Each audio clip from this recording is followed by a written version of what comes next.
Welcome, you frozen bastards. Dude, it's not even funny. It's so cold outside. Happy 2024 again, Greg. Is this the first one? Is first 2024? No? No, we did another one before that, but that's the first one with you. Okay. So, welcome back to Nick's Picks. Man, I feel so delighted to be here. Another episode of Frozen. Let it go.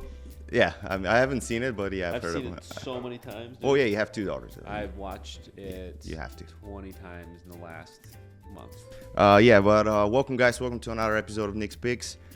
Today we'll be talking about rates. We'll be talking about reactivated listings. The reason we're talking about reactivated listings is because I actually have a couple of picks for you that just came back on the market, and I'll give you the best open house that I found that I think is going to be a perfect investment for a first-time home buyer because it's going to be a year prior to ownership, prior to renting out. But yeah, let's get into it. Question, just a quick learning opportunity for people. When do listings get reactivated, and what do you watch out for when a listing gets reactivated? Because usually it falls through, and it could be because of an inspection item. Correct. So basically, reactivated listings. Let's say something's been on the market for a week, and you see it. Oh my God! But you see this property, and you're like, oh my God, I love it. I want to purchase this property. And then 2 days later, by the time you actually make up your mind if you want to see it or not, you see the listing is contingent. That means that you went under the contract. The sellers accepted a contract, right? Now, if you see the listing is reactivated, there are few reasons. It depends how. Usually, what I look for is it depends how fast it gets reactivated, right? The very first thing that I'm looking at, if it's reactivated like just a couple of days, let's say 3 to 4 days after they accept the contract, there might be something wrong with inspection. It might be, right? Because the potential buyer, they went there, they put on the contract, they hired an inspector, and after the inspection, there were a few possibilities, right? Sometimes he's like, oh my God, absolutely no, I don't even want credits for this. I don't want to renegotiate price or credits or anything like that. This is a total shithole. Like, we're backing out, right? Another thing is sometimes takes a little bit longer. If the properties was priced a little bit higher, sometimes it happens that a week after inspection, they were going back and forth about credits, and then the sellers got like, you know what, you guys are not serious. I have other offers behind you. Goodbye. Right. You know, if the property is being contingent, let's say it's been under contract for 3 weeks, right? And then comes back on market. That might be something wrong with the loan. Maybe the buyers couldn't secure a loan. Maybe, there's various possibilities, right? Well, I think just the general way that I think about it is always go into the listing with open eyes. Correct. Definitely ask the broker why, but do it the good 99%. Do it the good old KGB way. 99%. Trust but verify. Correct. 99% of the brokers will basically tell like, oh, the buyers couldn't get financing, or the buyers got cold feet. They couldn't get financing. The inspection was perfect. I'm like, motherfucker. Exactly. I mean, you're not going on market just because the inspection was perfect, right? Like it's like I know. Inspection's perfect. Don't look downstairs. Exactly. Yeah. Don't open the attic. Like there are no dead people in the attic. Exactly. It's fine. But just don't breathe when you're in the attic. There's definitely no asbestos in there. I love agents who are like, "There's no mold here." I was like, "Dude, I didn't ask you about it. Like, what are you? Now I'm asking about it. Like, what the hell you just said?" There's something up there. Exactly. There's no cracks in the foundation. Believe me. Yeah, like, believe me. Sure. Wink, wink. Okay, trust but verify, motherfucker. Okay, let's backtrack a little bit and just talk about the rates first. Anyway, rates. Like, more bad news than Simba's father, actually. So, inflation statistics came back. Not good, guys. You guys are buying too much shit, right? Inflation is up a little bit, and unemployment rate is down. Salaries are up, which means that, again, inflation is going up, which means that with higher inflation, unfortunately, the rates are going to stay up, right? The Fed actually announced last year that, they're going to make 3, 4, 5 cuts, whatever they're going to make after the third and fourth quarter of 2024. I mean, listen, Jay Powell is doing a phenomenal job. He's like, I think he deserves way more credit about how he handled that whole situation. But again, I think a lot of people are pressuring because it's election year. A lot of people are putting pressure on him to, lower the rates and like kind of get the economy in a better state. But at the end of the day, it's if the numbers are up, the numbers are up. So he has the Fed has to keep the the interest rates a little bit higher. Are we expecting lower rates in the next 6, 7, 8 months, 18 months, whatever it is? Sure.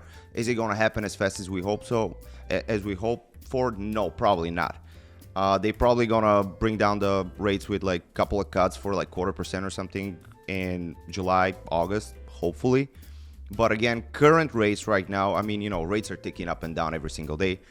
Currently, Greg, what did Billy say? That they went like 6.5, 6, Yeah, I mean, like, 6.75. so let's call it like on average about a half a point jump. Yeah. So like, when it was maybe like 6.25 to 6.75 and then jumped up 6.75 to 7.25. Like that's kind of like your typical like intermediate jump. So it's not like a complete like detrimental 2 to 3 point jump, but it's enough that make it like a significant difference in a monthly cost basis. Correct. So at some point, like I think a couple of weeks ago, we were in the low sixes, like 6.125 or something, or 6.35 or something like that. Now we're actually solid 6.5 to 6.75. That's going to be this whole year, though. That's probably going to be the whole year. Yeah, hopefully they're going to go closer to 6. But I mean, again, I bet we'll break into the 5s by halfway through the year, like high 5s. But we'll break into it. Hopefully. I think that we should just have a bottle of champagne ready. Then the first 5 we hit, we pop it on the show. I'm done. Yeah, I'm done. Hammered. By a bottle of champagne and sing Frozen songs. And that's the whole show. Okay, let's go back to reactivated listings. Good and bad thing about reactivated listing, right? So again, it really depends on how long this property was on market. So for hypothetical scenario, 123 Main Street just came on the market 2 days ago. Most likely, if they have a multiple offer situation, they're gonna give all buyers like a couple of days with announcement on the MLS that, hey, this is gonna be multiple offers, highest and best by whatever 3 days from now. Good. Now, if the property goes back on market a week later, Greg actually made a good point. It might be a problem with the inspection, might be a problem with the financing. In rare cases, sure, buyers get cold feet and all that. Now, why as an investor is a little bit not riskier, but it's a bit inconvenient for you to target reactivated properties, because let's say this property came back on the market and you go there and lowball the price. Like, that's not going to happen, because the person who is selling the house, let's say they're selling a townhouse in 123 Main Street for $210,000. They already got multiple offer situation, most likely over asking price, and they probably have backup offers as well. So if something comes back on the market and you really like it as an investor, and if the numbers are like, if the deal pencils out and actually you make profit out of this thing, the best thing you can do is give them asking price. At least you can try to give them under asking price, no problem whatsoever, but they're probably going to laugh at your face. The listing agent is going to tell me to go fuck off. So back on that, can you get a property with multiple offer situations that just came back on the market, which most likely they have a backup offer from a backup offer and a backup offer? Like, you cannot get it for under asking price. The best way to go about it is forget about it for couple of weeks to a month, and if it doesn't go contingent again, maybe you should go and offer less money, because there might have been a problem with an inspection. Now, if a property goes back on the market twice after being contingent, 99% there is a problem there. It's probably inspection. Like, there is no way a property keeps going back and forth on the market with absolutely no issues. So something's going on, right? There might be an association issue. It might be inspection issue. There's going to be an issue, period. Like, so yeah. Two of the properties that I have today, they're actually back on market. I spoke with both of the agents already, and I was told the same thing. If you come with under asking offer and not as is, don't even write an offer.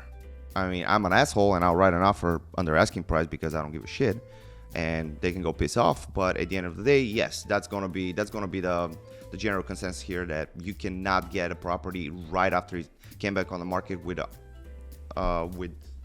that they had an offer for asking price. Just letting you know. All right, let's go to the actual picks that I have today.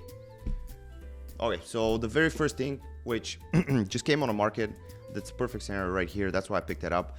201 West Johnson in Palatine. It's a condo, 2-in-1, 900 square feet. It's a little bit, I mean, approximately 900 square feet. I'm assuming, yeah, sure. By the photos, it looks like that.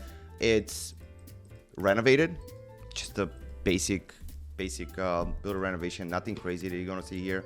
New floors, washer dryer, probably newer stove, newer microwave. Everything is newer, right? Like the kitchen cabinets, nothing crazy. Again, look at what's happening right here. Multiple offers received, right? And meaning that this property probably when I run the numbers on this one, it's probably worth buying at about 155 to 160 even.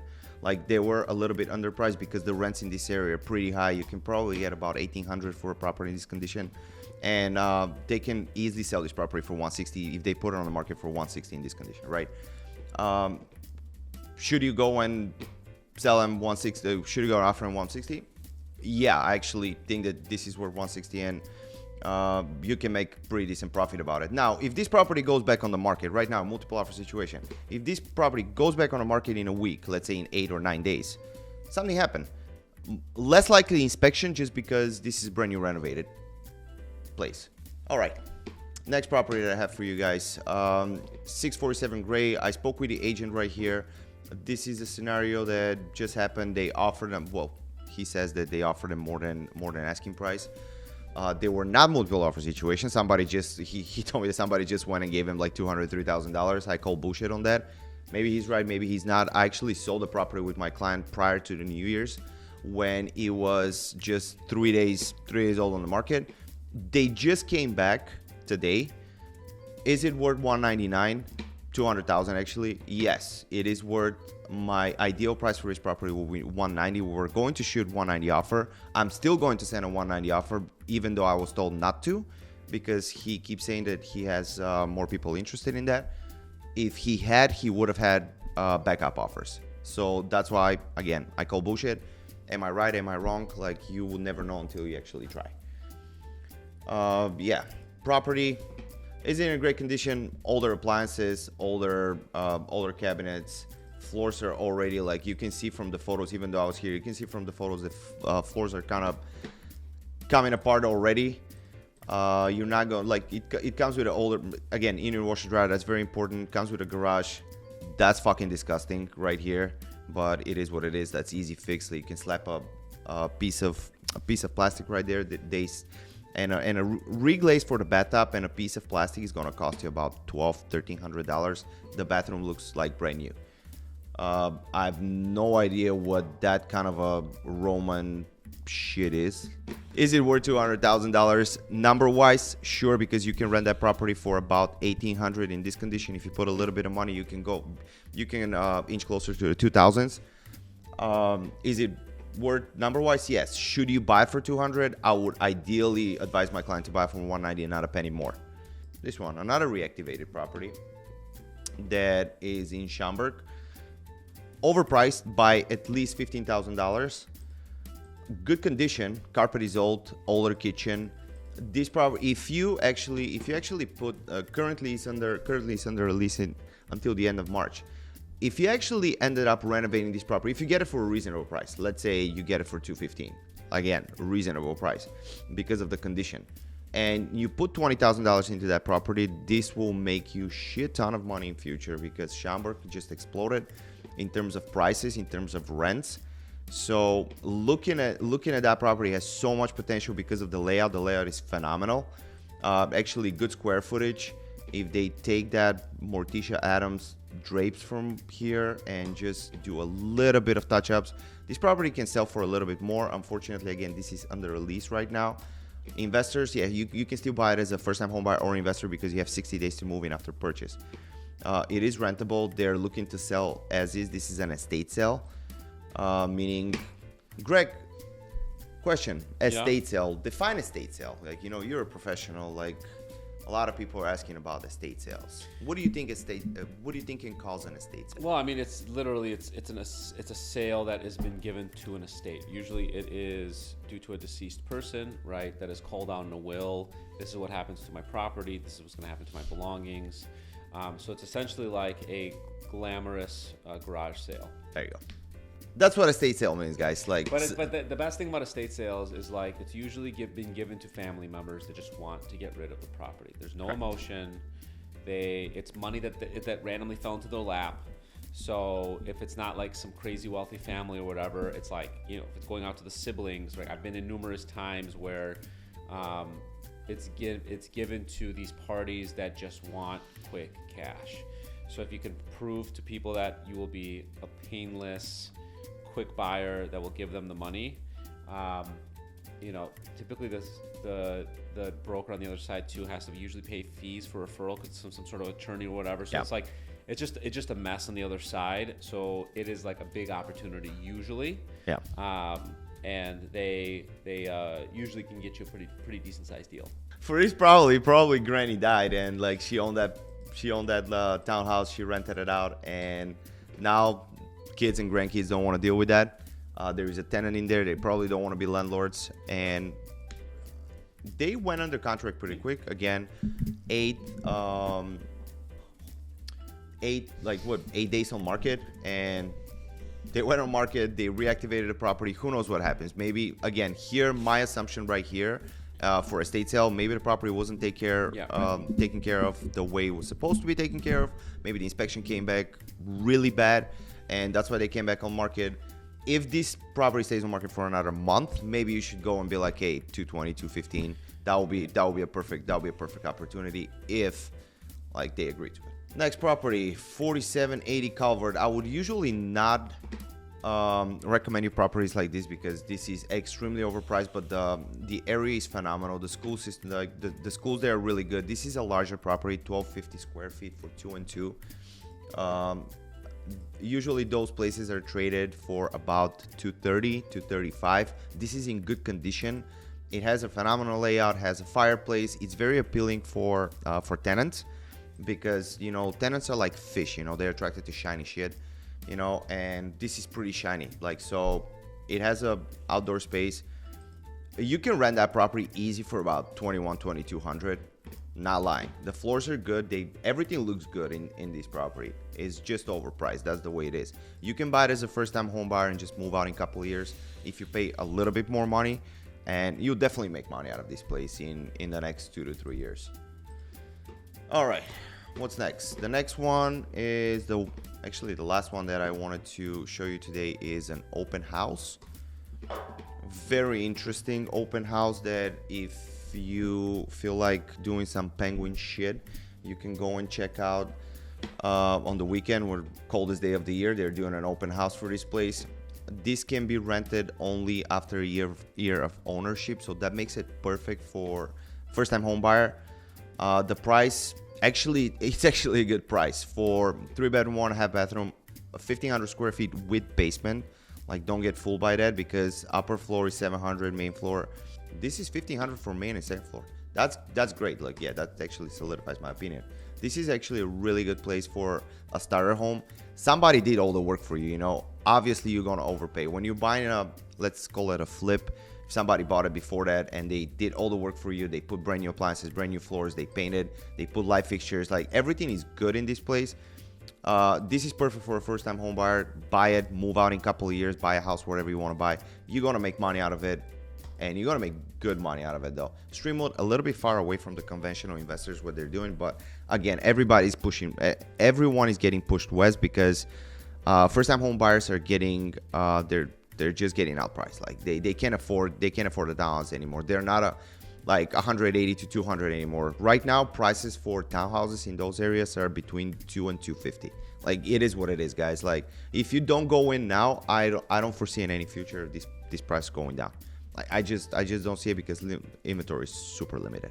So this is an opportunity buying show, right? Let's just talk about a quick buyer tip that I always love to tell people is that when it is terrible weather or it is very cold or what it is something that just will help hold back people from going out to see places, this is the time that you can go and get a leg ahead.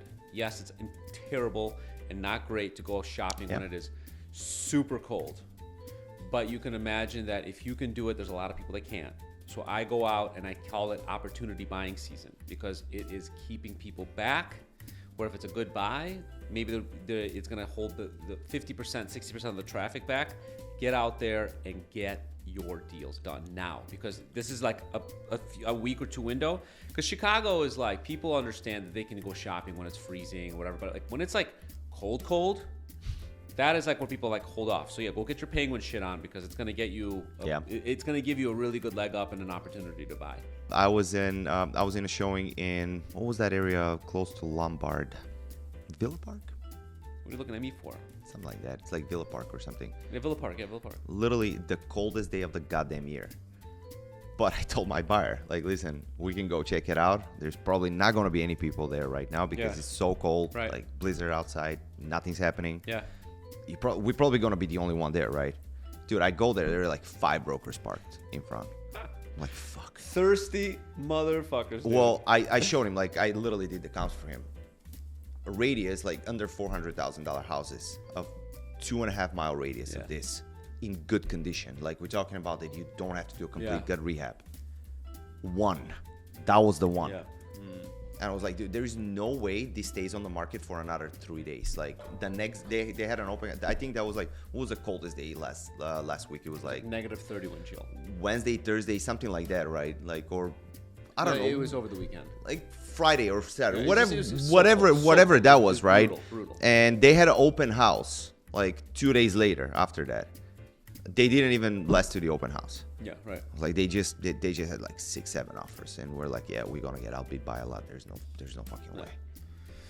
But on average, don't let it hold you back, because it is an opportunity. Because it's still going to be a better, regardless. Even if you're paying more money today, you're going to be paying more money than that in 2 to 3 months from now.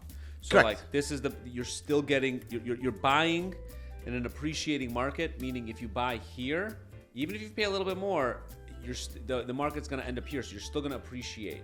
Listen, what I tell the majority of my buyers right now, like literally every single one, like, buy now, thank me later. Like that's what it is. Like, because if you buy right now, sure, price might stay the same, price might dip a little bit, like it might go that. Yeah.